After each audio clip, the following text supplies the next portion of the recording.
Assalamualaikum warahmatullahi wabarakatuh. Perkenalkan, nama saya Nur Ayu dengan NIM 2006035020025 dari Prodi Pendidikan Sosiologi Universitas Negeri Makassar. Pada video kali ini, saya akan menjelaskan terkait teori pertukaran. Tokoh utama dari teori pertukaran yaitu Georg Caspar Hahn, yang dimana kontributor lain seperti Peter Blau, Johann Thibaut, dan Harald Wickeley. Teori pertukaran dipengaruhi oleh dua, yaitu psikologi perilaku dan ekonomi. Psikologi perilaku seperti reward atau punishment. Dalam pandangan hidup ini, kita senantiasa ditandai dengan adanya hukuman, hadiah, atau reward. Yang kedua yaitu ekonomi. Nah, ekonomi ini seperti cost atau benefit. Teori pertukaran juga banyak digunakan dalam asumsi-asumsi dasar ekonomi. Hidup ini sangat kalkulatif atau sangat hitung-hitungan. Bentuk pertukaran ada dua, yaitu pertukaran secara langsung dan pertukaran secara tidak langsung. Pertukaran secara langsung di sini yaitu di mana ketika kita langsung mendapatkan reward, hadiah, atau hukuman. Sedangkan secara tidak langsung seperti seseorang yang mengungkapkan perasaannya. Misal di mana seseorang menguraikan perasaannya, tetapi orang tersebut tidak langsung membalas cintanya, artinya yaitu harus diuji terlebih dahulu. Contoh proposisi pertukaran ada beberapa. Yang pertama yaitu kelebihan seseorang dipandang sebagai investasi atau kepandaian seperti umur, pangkat, dan lain-lain. Yang kedua yaitu reward berupa barang langka yang bisa menimbulkan kompetisi atau konflik. Yang ketiga yaitu orang yang berjasa lebih dihargai dibandingkan dengan orang yang tidak berjasa. Yang keempat, orang lebih suka bergaul dengan sesama atau yang lebih rendah. Yang kelima, kebaikan seseorang lama-kelamaan bisa dilupakan. Yang keenam, orang yang berinteraksi selalu membandingkan cost benefit. Yang ketujuh yaitu interaksi bisa dilanjutkan atau diputuskan. Dalam teori pertukaran terdapat beberapa proposisi-proposisi. Yang pertama yaitu proposisi sukses dari Homans. Nah, di sini semakin sering tindakan seseorang dihargai atau mendapat ganjaran, maka semakin besar kemungkinan orang tersebut melakukan tindakan yang sama. Yang kedua yaitu proposisi rangsangan atau stimulus. Dalam proposisi ini, apabila pada masa lampau ada satu stimulus atau sejumlah stimulus di dalamnya, tindakan seseorang mendapat ganjaran, maka semakin stimulus yang ada menyerupai stimulus pada masa lampau itu, semakin besar pula kemungkinan bahwa orang tersebut akan melakukan tindakan yang sama. Yang ketiga yaitu proposisi nilai. Proposisi nilai di sini yaitu semakin tinggi nilai tindakan seseorang, maka akan semakin besar pula kemungkinan orang itu melakukan tindakan yang sama. Yang keempat yaitu proposisi kejenuhan. Nah, di sini semakin sering seseorang mendapatkan ganjaran pada waktu yang berdekatan, maka semakin kurang bernilai ganjaran itu untuk dia.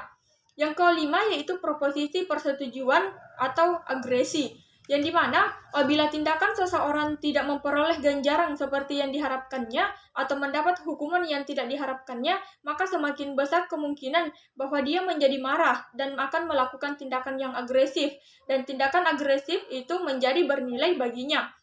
Yang kedua yaitu apabila seseorang mendapat ganjaran yang lebih besar daripada yang diharapkannya atau tidak mendapat hukuman yang diperhitungkannya, maka ia akan menjadi senang, dan dimana lebih besar kemungkinannya ia akan melakukan hal-hal yang positif.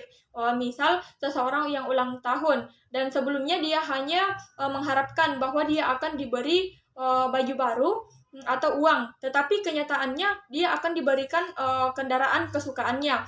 Nah, maka dari hal itu ia akan melakukan tindakan yang positif atau disukainya oleh orang tuanya karena dia mendapatkan hadiah yang lebih besar dari apa yang dibayangkannya. Teori pertukaran Peter Blau, yang dimana pertukaran bisa terjadi pada level yang pertama yaitu mikro. Nah, di sini mikro terbagi menjadi dua, yaitu intrinsik dan ekstrinsik. Intrinsik seperti cinta kasih, afeksi, dan penghargaan, sedangkan ekstrinsik seperti uang atau barang-barang material lainnya. Yang kedua yaitu makro. Nah, di sini makro seperti menghasilkan struktur kekuasaan seperti superordinat dan subordinat. Subordinat bisa dihindari bila yang pertama yaitu tolak pemberian bantuan, kedua beri balasan seimbang, yang ketiga gunakan sumber lain, yang keempat gunakan kekerasan. Yang dimana juga interaksi bisa dipelihara melalui pengaturan pertukaran, serta perbandingan cost and benefit yang tidak seimbang bisa menimbulkan oposisi. Usaha anggota-anggota baru di dalam kelompok untuk mengesankan anggota kelompok lama biasanya akan mempengaruhi kelompok itu, tetapi kompetisi dapat saja menjadi kalau terlalu banyak orang yang berusaha menarik perhatian atau mengesankan satu sama lain dengan kemampuan-kemampuan mereka untuk memberikan imbalan yang hebat.